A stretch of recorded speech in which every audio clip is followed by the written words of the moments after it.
MP board के class 11th के विद्यार्थियों, देखिए आज के इस वीडियो में मैं आप सभी को वार्षिक परीक्षा के लिए विषय हिंदी का सेट ए आपको बताने जा रही हूँ। उस तरह के हमने देखिए 4 से 5 सेट पेपर तैयार किए हैं। ये आपका है सेट पेपर ए और ये देखिए आपका सेट पेपर बी, इसके बाद में ये सेट सी और इसके बाद में सेट डी। ठीक है, बहुत ही रिसर्च और कॉन्सेप्ट के अनुसार हमने ये 4 से 5 सेट पेपर तैयार किए हैं और हमारी एक ऑफलाइन कोचिंग भी है, उनमें भी हम यही उनको प्रोवाइड करवा रहे हैं और हमारा सालों का, ठीक है, सालों का अनुभव है और जो हमारे साल भर की मेहनत है वो इन 4 सेट पेपर में छिपी है। ठीक है, तो आप सभी को अच्छे से इन सेट पेपर को कंप्लीट कर लेना है क्योंकि हमने बहुत ही कॉन्सेप्ट और रिसर्च के साथ बनाए हैं। तो चलिए इसी बात के ऊपर हम वीडियो को शुरू करते हैं और बढ़ते हैं प्रश्नों की ओर। तो देखिए पहला प्रश्न है कि वीर गाथा काल की प्रसिद्ध रचना है। तो वीर गाथा काल की प्रसिद्ध रचना क्या है? तो पृथ्वीराज रासो। दूसरा, मीरा अपना सर्वस्व मानती है। तो मीरा किसको अपना सर्वस्व मानती है? तो इसका आंसर रहेगा आपका कृष्ण को। तीसरा है हिंदी का प्रथम उपन्यास माना जाता है। तो परीक्षा गुरु को। चित्रपट संगीत का पर्याय कहा गया है। तो इसका आंसर रहेगा आपका लता मंगेशकर को। पांचवा, पट कथा की मूल इकाई है। तो पट कथा की मूल इकाई आपकी क्या रहेगी? दृश्य। संक्षेपण का गुण नहीं है। तो संक्षेपण का जो गुण नहीं है वो आपका शुद्धता। ठीक है, चलिए इसके बाद में है रिक्त स्थानों की पूर्ति कीजिए। चलिए पहला है कवि भवानी प्रसाद मिश्र अपने पिता के डेडेडेस पुत्र थे। तो कौन से पुत्र थे? 5वें। ठीक है, और दूसरा है अक्क महादेवी का विवाह जैन राजा डेडेडेस के साथ हुआ था। तो इसका आंसर रहेगा आपका कौशिक। और तीसरा है धनराम डेडेडेस दर्जे तक ही स्कूल का मुंह देख पाया था। तो इसका आंसर रहेगा आपका तीसरे। क्या आएगा इसमें? तीसरे। ठीक है, और चौथा है भारतीय संगीत में मुख्य वाद्य डेडेडेस रहा है। किसका रहा है? वीणा का। पांचवा प्रश्न है डेडेडेस जनसंचार का लोकप्रिय व सबसे नया माध्यम है। तो इसका आंसर रहेगा इंटरनेट। ठीक है, इंटरनेट। और छठा है काव्य में बिंब को डेडेडेस माना जाता है। तो इसका आंसर है आपका शब्द चित्र। चलिए तो ये हमारे रिक्त स्थान हो चुके हैं। तो स्क्रीनशॉट आप ले लीजिए अच्छे से और देखिए आप सभी अच्छे से कंप्लीट करें। यदि इस पेपर की आप PDF लेना चाहते हैं तो डिस्क्रिप्शन में नंबर दी है, आप उन नंबर से कांटेक्ट कर सकते हैं। आपको कांटेक्ट करने पे पूरी जानकारी मिल जाएगी। चलिए थोड़ी बनाइए। पहली है कुल की हानि। कुल की हानि यानी कि क्या होगा? परिवार की मर्यादा। ओस के फूल, इसकी है आपकी गद्य संग्रह। गरबा, अब सभी को पता है गरबा किस में फेमस है? गुजरात में। ठीक है, गुजरात का गरबा फेमस है। मानव ज्ञान से संबंधित सूचना। मानव ज्ञान से संबंधित सूचना क्या है आपकी? विश्व ज्ञान कोश है। विवश रस का स्थायी भाव जुगुस्सा है। शब्द युग्म 6 प्रकार के होते हैं। एकमात्र सहारा यानी कि अंधे की लाठी। ठीक है, चलिए तो स्क्रीनशॉट आप ले लीजिए। आपके समय का भाव रखते हुए, आपके टाइम का भाव रखते हुए यहाँ पर हमने टिक मार्क कर दिए ताकि आप सभी को यहाँ पे मैं पढ़ के बता सकूँ। ठीक है, ताकि पढ़ कर आप कंप्लीट करेंगे तो थोड़ा और आपको अच्छा समझ में आएगा। चलिए फिर है एक शब्द या वाक्य में उत्तर दीजिए। पहला है कि जगनिक द्वारा रचित कृति का क्या नाम है? तो जगनिक द्वारा रचित कृति का नाम पर परमार रासो है। दूसरा है दूसरी बार लॉर्ड कर्जन के भारत आने से कौन प्रसन्न न थे?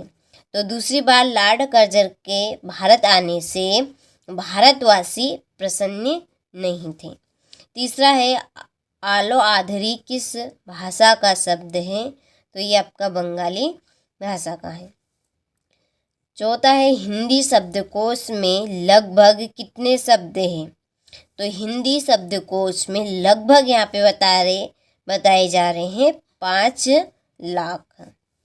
और पांचवा है बिंब का शाब्दिक अर्थ बताइए, तो बिंब का शाब्दिक अर्थ है मूर्त रूप प्रदान करना।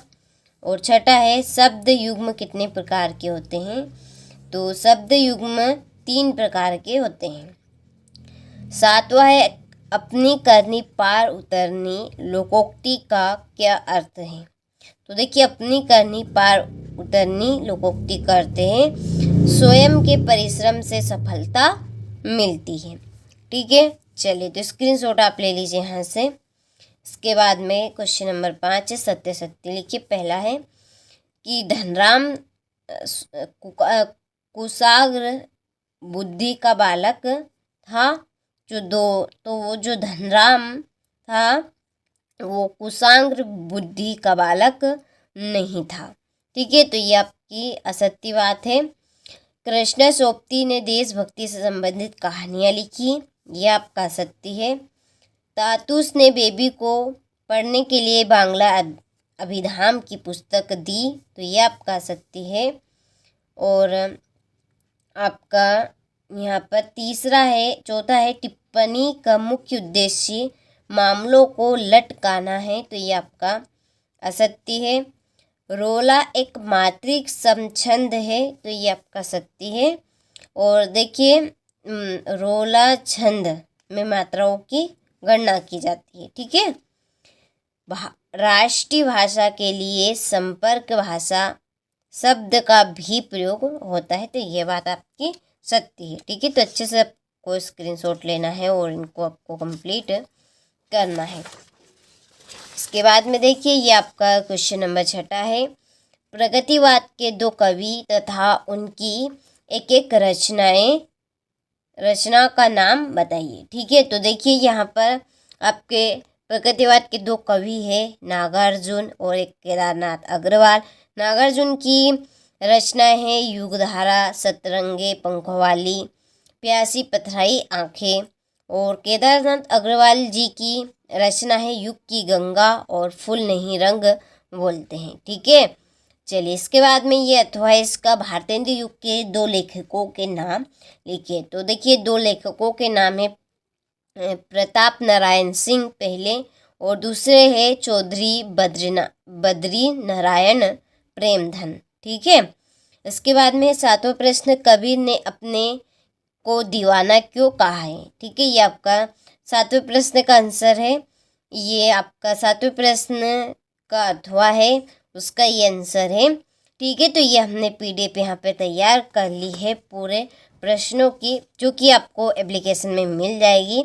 उसके लिए डिस्क्रिप्शन में हमने नंबर दिए हैं, आप उन नंबर पे कॉल कर लीजिए। आपको कॉल करने के बाद पूरी जानकारी मिल जाएगी। ठीक है, चलिए आपको कैसे इन प्रश्न की PDF एप्लीकेशन के ऊपर मिलेगी, तो इस तरह की पूरी जानकारी आपको मिल जाएगी, तो आप ज़रूर कांटेक्ट कर लीजिएगा।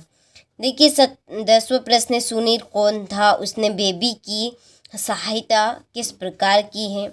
इंटरनेट पत्रकारिता ने दुनिया को किस प्रकार समेट लिया, उदाहरण सहित स्पष्ट करना है। महाकाव्य और खंडकाव्य में अंतर बताने हैं। ठीक है, चलिए इसके बाद में है 14वां प्रश्न निम्नलिखित मुहावरे का अर्थ बताते हुए वाक्य में प्रयोग करने हैं। काला अक्षर भीष बराबर हो गया। दूसरा है आंखों का तारा होना। ठीक है, फिर है 15वां प्रश्न निर्देशानुसार वाक्य परिवर्तन कीजिए। पहला दिया है स्नान करो विद्यालय जाओ, इसको आपको सरल वाक्य में परिवर्तित करना है। दूसरा है दरिद्र होने पर भी वह ईमानदार है, इसको आपको संयुक्त वाक्य में परिवर्तित करना है। ठीक है, तो चलिए आप अच्छे से इन प्रश्नों का स्क्रीनशॉट लीजिए। देखिए आप सभी को अच्छे से इनको कंप्लीट करना है, क्योंकि बहुत ही रिसर्च और कॉन्सेप्ट के अनुसार यहाँ पर हमने आपके लिए खास तैयार किए हैं ठीक है, तो आप सभी को अच्छे से कंप्लीट कर लेने हैं और पूरे प्रश्न पत्र का जो सॉल्यूशन है वो आपको एप्लीकेशन के ऊपर मिल जाएगा। तो एप्लीकेशन पे आप कैसे पहुंचेंगे, इसके लिए हमने डिस्क्रिप्शन में नंबर दिए हैं, आप उन नंबर से कांटेक्ट कर लीजिएगा। कांटेक्ट करने के बाद आपको पूरी जानकारी, ठीक है, दे दी जाएगी, आपको कैसे क्या करना है, सब कुछ आपको पूरा टोटल किस तरीके से आपको एप्लीकेशन को खोलना है, कैसे आपको पूरे प्रश्न पत्र का सॉल्यूशन मिलेगा। यदि आपको कुछ भी परीक्षा से रिलेटिव पूछना हो तो आप साथ में पूछ सकते हैं, ठीक है। किसी भी प्रकार का डाउट हो तो वो आप बिन झिझक पूछ सकते हैं, ठीक है। तो